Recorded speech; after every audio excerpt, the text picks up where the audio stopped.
10 seconds remaining. Reserve time.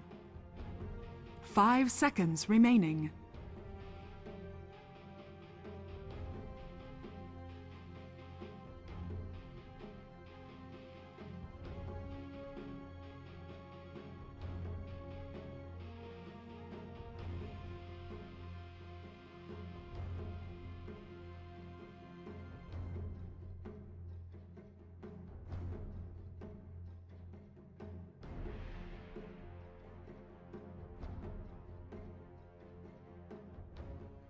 Welcome back, everybody, here to your coverage of the MLG T.K.O tournament. Let me get my voice under control and let's get ourselves directly inside the game. And I welcome in my co-caster almost immediately. Clairvoyance man, welcome back to the game. I had a bit of a break, so my voice has to take a moment just to warm back up again. Oh, I hope you had yourself some warm drinks to loosen that throat up. Sounds pretty intense right now, man. I have my tea. I have my tea. It's good to hear. What type of tea, though? And Cap will take over for me next game, so we'll be good to go then.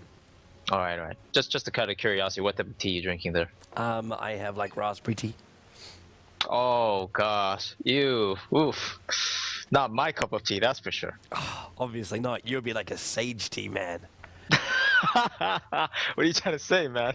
It doesn't sound very respectful. Actually, I guess it does. I like the ring of the sage tea. I Sounds that wise. because that's the tea my mother drinks. But her voice is tired. So Navi, you know, they picked up the Crystal Maiden as the first pick, and we're gonna have to move on from that subject because obviously the draft is going at an intense rate.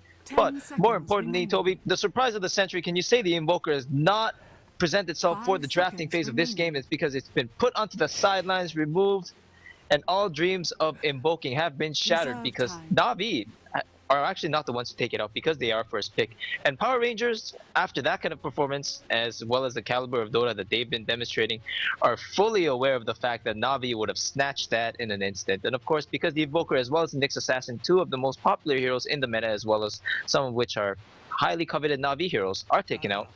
Puppy decided to take some time to think, and we can see that by his bonus time going in, because Puppy, normally known for his speed drafting, going into so deeply into the bonus time and not even half the draft has already gone by. This is an indicator that Puppy realizes this has to be taken seriously because PR are pushing and they're putting on the pressure and they're holding no punches back.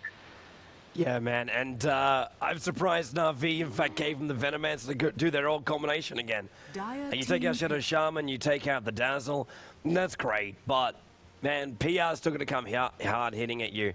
With a VS pickup, even as a support hero, like, they could just rack up the auras. I'm still seeing Luna also inside the pool. And if PR want to go on a defensive lane and put Nature's Prophet on the off lane, they could be looking to bring down those towers pretty early on. You grab a Chen, you grab a Luna, you push it out, but they're going to go with something or else. you grab a Witch Doctor. This is, like, for most players, most teams, you just go, like, seriously, what a work.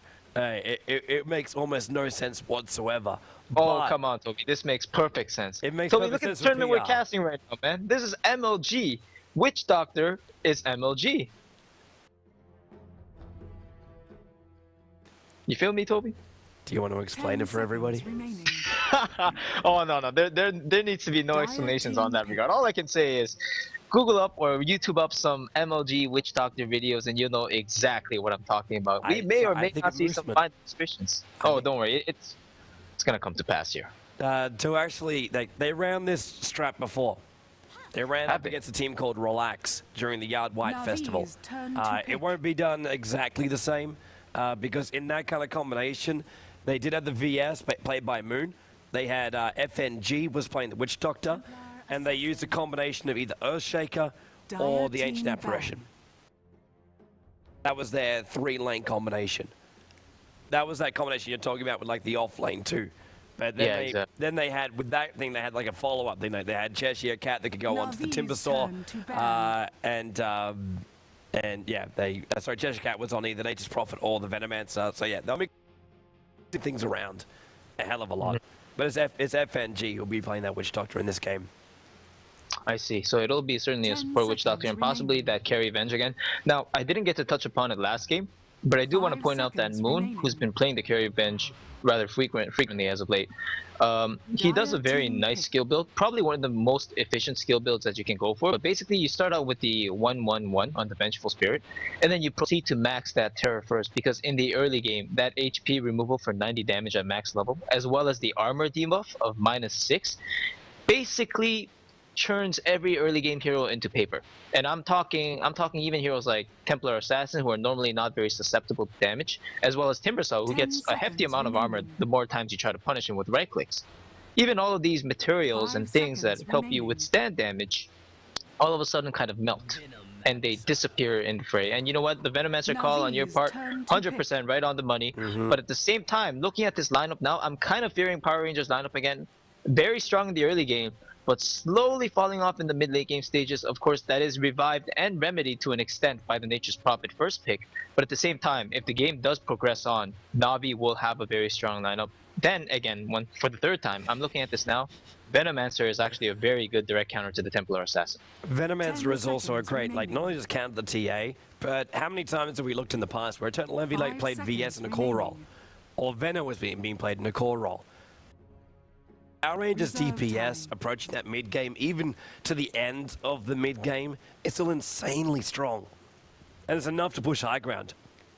And if you Is it now? in my mind, it is. In my mind, see it it. is, because once you get the Plague Wards up on the hill and you start just like keeping the pressure up, they just probably by yeah. that point should have Necro units too, so you can just start sending more and more units up the hill, and it only takes one person to get caught out. And with an Earthshaker and a Crystal Maiden over on Navi, well, I suppose the Earthshaker can really stall things up, so can the Chakram, so can technically the Nova, but just a little bit of a slow on a Crystal Maiden. Puck can jump in, try and get a kill, and jump straight back out again. I think 10 Power Rangers have a seconds good balance between initiation, hold, and push. The only 5 question seconds as always is, can you get the advantage in the early point Oh, when you play in your lanes? And that's Viper really helps to shut you down, or in TA. It is a lot of survivability coming out here from Navi. Power Rangers are going to have to hit so hard if they want Navi to fall backwards. yeah, exactly. As you said, with the puck, it's perfect demonstration, really. If the puck cannot get in there, come outside alive with the set of burst damage he drops by dishing out his entire kit, heroes like Viper and Timbersaw, they are angry heroes. If they can survive your initial set of burst damage, as well as, once again, the expense of your kit, they will do more damage as the game progresses on, because they just maintain that sustainability in the fights that nobody really compares to. So Viper, that last pick, once again, hopefully proving its worth this time for Navi. And I really feel like with the Venomancer pickup, you know, you've called it Roshan. perfectly once again, but it's going to be Prepare for Roche. battle. I'm wondering if the Pugna could have actually been a better choice. Then again, it's going to be something that we'll have to see, because right now the Roche is going to be the biggest factor if it comes to pass. Yeah, it is, man. There's a Ring of Basilius over on the Nature's Prophet with 2 clarities. This is most definitely a level 1 Roshan. The question is, will Navi scout it out? They don't really have heroes that can go in and do it. Last time this happened, Puppy walked his own self in there as an ancient apparition and sacrificed himself to find it out. Oh, it was so worth though. Remember that time? That was so worth it. Oh, yeah. Stopping C9 from that Roche. And of 100%. course, all the item commitments that you have to make to start that. Now, there are pings coming out, but there is a rotation from the supports going in the wrong direction. And Trees are coming down. uh-oh. Well, it looks like somebody's going to sacrifice their life for this one. Oh, Denny's going to be the first one there, but 30 Funnick, seconds he's also in the to neighborhood. battle. All of Navi are grouping up. Roshan, this is going to be that moment where you say, screw it to vocal cords. no. They're going to come in, man. FNG is the one up on the high ground. He's going to be watching this Roshan pit so closely. And FNG, Oh my god. it's almost Is he done. actually doing it? 200, they're coming in. Fisher will go. Game. And there goes your Roshan. Stun damage over to Dandy. And now with the Howl as well as the Orb, they're going to get a first blood as well. Oh my gosh. Oh my. That's Aegis and Bottle start. Now, C9 had their own rendition with this one where the mid laner started with Bottle. Unfortunately, it didn't have as much impact as what it could have this game, because that's the Roshan being completed, so everybody's starting at level 2, as well as the Bottle coming out for Scandal right now. This is pretty much the recipe for disaster that anybody could ask for when they're playing against Navi. And Navi, man, I think they got baited, honestly. If you saw FNG's movement, like just how he just stood still right at that point, let himself get baited to Kuroki, Fisher, and honestly, Kuro being that thinks so much about the game, he should have seen that it was like, okay, this is way too easy. Like, this is way too obvious right now. He must be up to something. But I guess it didn't register because the Roshan attempt came clean, and now the Aegis is up on the Prophet. Yeah. This is like the worst position. Maybe Kuro can try and turn this around. There's a fissure holding all of PR away from Puppey. While Lavorst, well, he needs to get that slow out in J4 if they want to have a chance against him. But they're battling up against so many levels on this bottom lane. It's almost next to impossible to get the upper hand. And in middle lane, Dendi, he's battling up against 3 Scandals, so he can't even use defensive refraction. Funnick is up against Cheshire Cat, who's now a full 2 levels in front of him. Oh, man. Yeah, not where you want to be against the Nature's Prophet, especially when he's working towards that phase boot progression. If he gets it, he's going to be able to harass the Timbersod of the lane, reactive armor or not. And now Scandal's just lane bullying him completely because he had the illusion rune at the start, and probably one of the best runes to go up against a Templar Assassin in the lane because you can burn through those refraction charges so easily. Ooh. Yeah, if that connected, he might have gone for the solo kill. Yeah, oh man, almost guaranteed Scandal would do it. The only downside is he didn't have a creep wave in range of the tower. That's like the only downside from that. I guess Dendi still, he rushed the boots first ever since what had happened. So, well, he was saving money for bottle. He came out there with basically 3 branches and 2 shed tangos. So he was rushing at the ball. So he had the money for the boots anyway. Yeah, but look at the situation now is that because he rushed the boots, he has serious regen deficiencies and 411 gold, that's still a way off from the bottle. So if Scandal can play this super aggressive, he can zone out Dendi. And unfortunately, he expended his orb through the refraction, so that's a plus for Dendi. But bottom lane, Scandal securing. FNG's trying to go on Kuro, but there was no follow-up. Not fast enough, at least. Also, note 2. Moon's farm is nowhere near what I expected it to be. We're 2 minutes in, and he's only sitting at 7 for 2.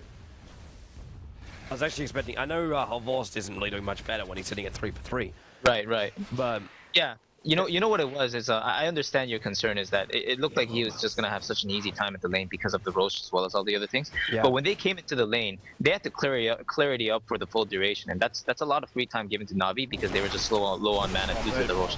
Teaming bottom lane, they're coming in for a force to try and dive on him. Sprout up as well, Cheshire Cat backed into a corner at the moment, but then they get the bouncing stuff between Kuro as well as Puppey. Malicious stun, at least Kuro's able to get that fissure off. It's giving a force maybe enough damage to kill Moon, not enough. 23 life points and he's healing up. Puppey will dive back behind the tower as well. It's a double kill for Cheshire Cat in the bottom lane. Radiant's courier has been Force and Kuro respawn as well, and at the same time, there's actually in fact the Radiant Courier going down. It's a good thing that didn't have a bottle on it. That was actually carrying Denny's bottle out, but it got taken out too. FNG locked in a corner. This is finally a revenge kill for Navi, but they're going to lose a horse for this. Cheshire Cat as well as J4 still here, but Puppey into the frostbite. Kuro, there's no extra fissure. Moon with a stun. They all getting healed up by that heal from Witch Doctor. One more attack from Prophet. Cheshire Cat, another double kill right now. They're chasing down Puppey, and there's your Sprout. Extra couple of attacks, and a triple kill. It is a 5-0 Nature's Prophet, who's about to crack level 6 as well, and we're only 3 minutes and 50 seconds into this game. Oh my gosh, Toby, forget what I said about the phase boots, man. When all of a sudden you go from 500 gold to 2,000 gold, Midas is pretty nice pickup at 4 minutes into the game. Honestly, what could possibly go better for PR? Nothing. Nothing. Yeah. They have a level 1 Roshan, they're 7-1, 4 minutes in up against Navi, man. I don't think PR would say before they start this game, yeah, we'd be looking this good, maybe a little bit worse. We'll just try, you know, we're only here to have fun.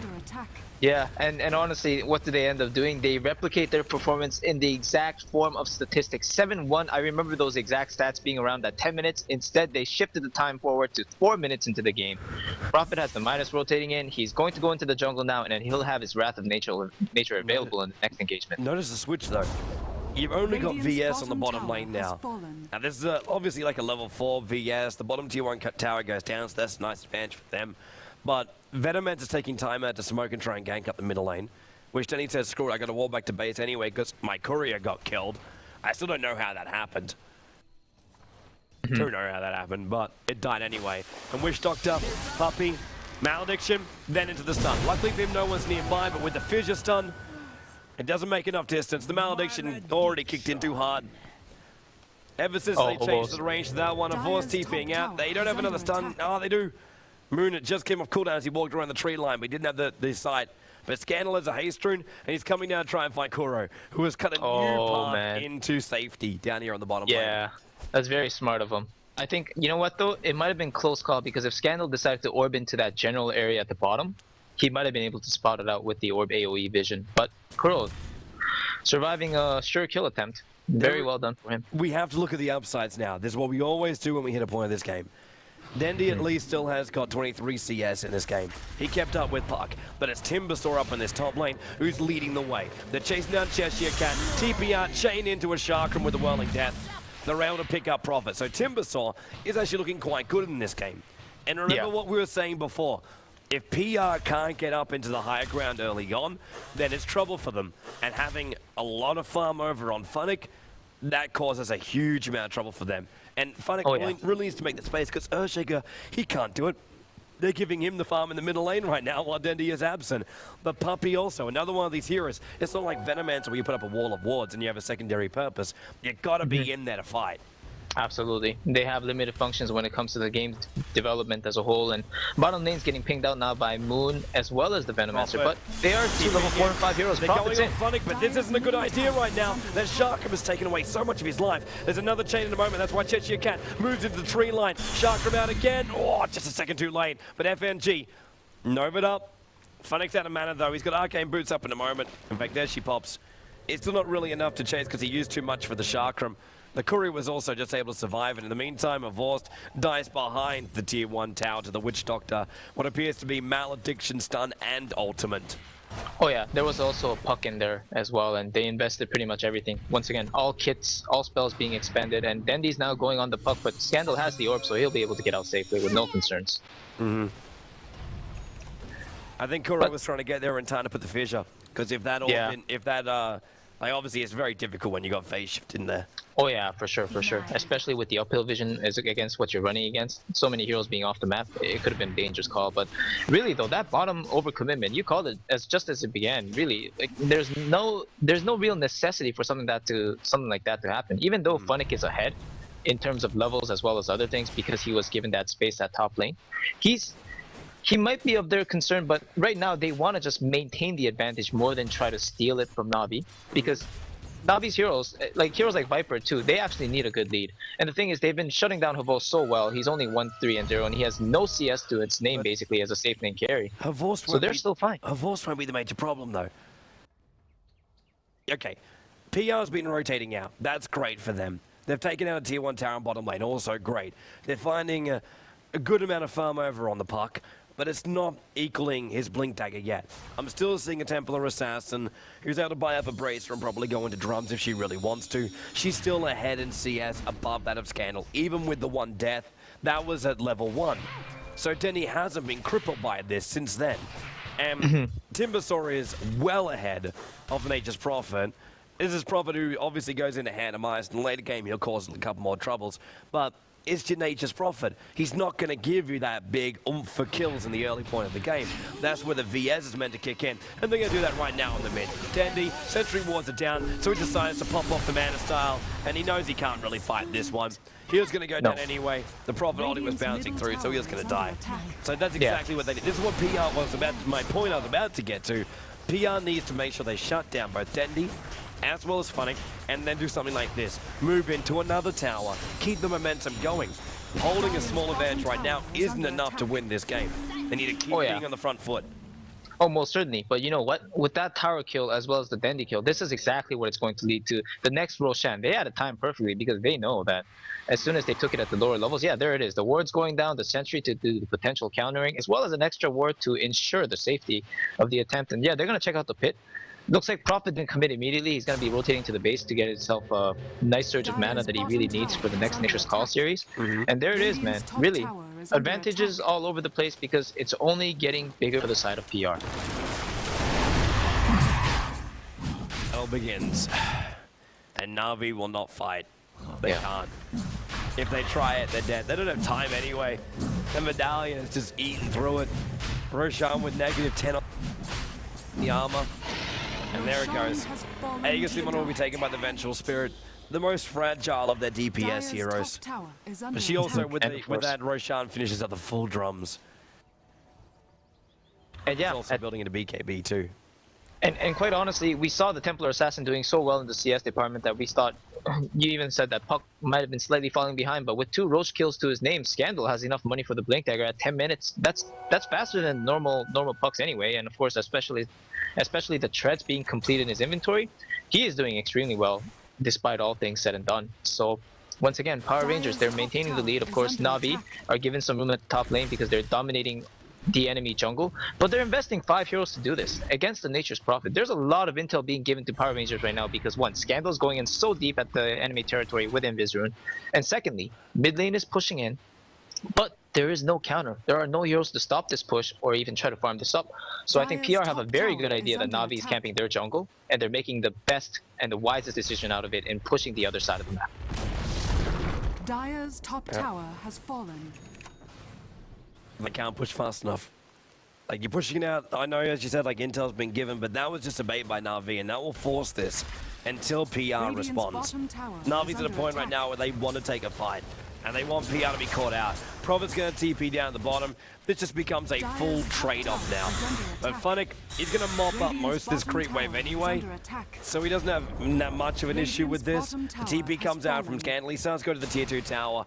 Power Rangers, they're going to double TP, if not triple TP, onto that tier 2 tower on the top lane and fight it out. There's your Venomancer TP to the tier 2. But Navi already bailing out. Kuro's left to defend the bottom lane. And the rest of Navi, well, okay, Funnick might be in trouble. He can timber chain himself away right now, but he's always going to get his stun by Dream Coil. It's never going to work. Ooh, that was an interesting interaction too. I knew the stun now cancels the timber chain in action, but I didn't know that's how it interacted with the Dream Coil. Yep. That's pretty much a hard shutdown. And of course, the Vengeful Swap was there to follow, so as you said, man, no chance in hell. Yeah. But I was surprised he even tried it. There was something which, like, it's a shame that it's lawfully being played, but for people who didn't watch our broadcast earlier today with Cinderin, he actually shared an interesting fact about Viper, and one of the hardest counters to Viper is actually Morphling. So what you got to get Viper to do is attack your replicant. Because corrosive skin keeps ticking and it keeps ticking back and forth. So when you attack each other, it's corrosive.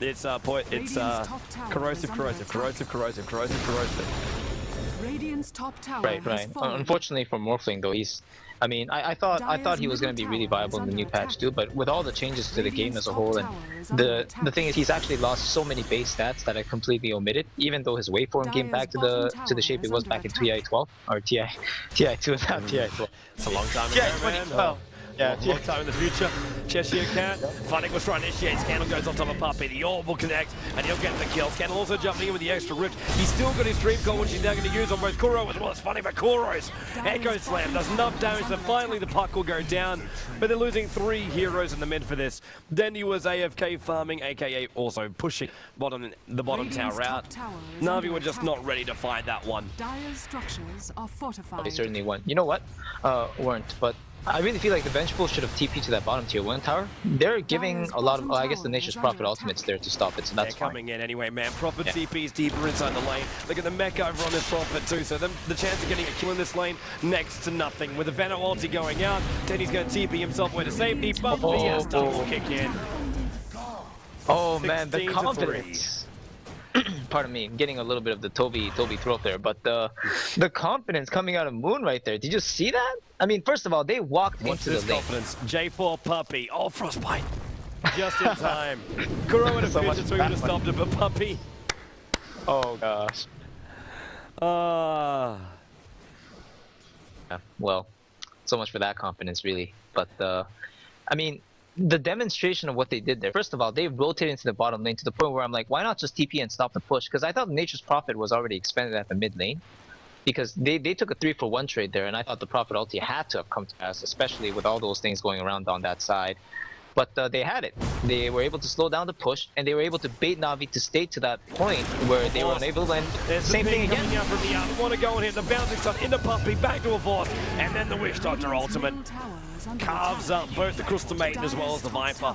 They'll go into the tier 2 tower in the mid, and with Scandal with that DD rune in the middle of the fight, He is lapping up every single death of Navi, and they want to go for more. Moon swaps him back in again. This time it's on Dendi.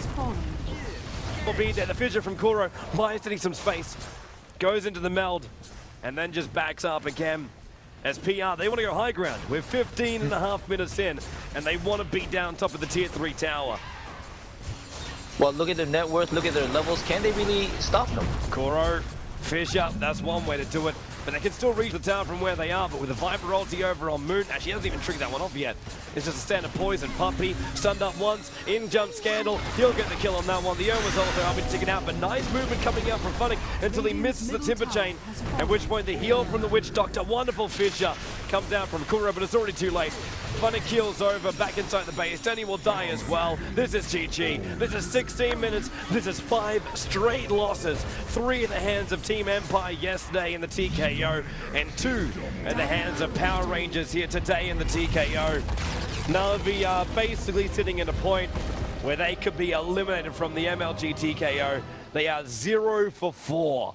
They are at the bottom of the pool. The only way they could get through this right now is if Fnatic and Roxkiss both lose 4 games, or Power Rangers in the future also lose 4 games.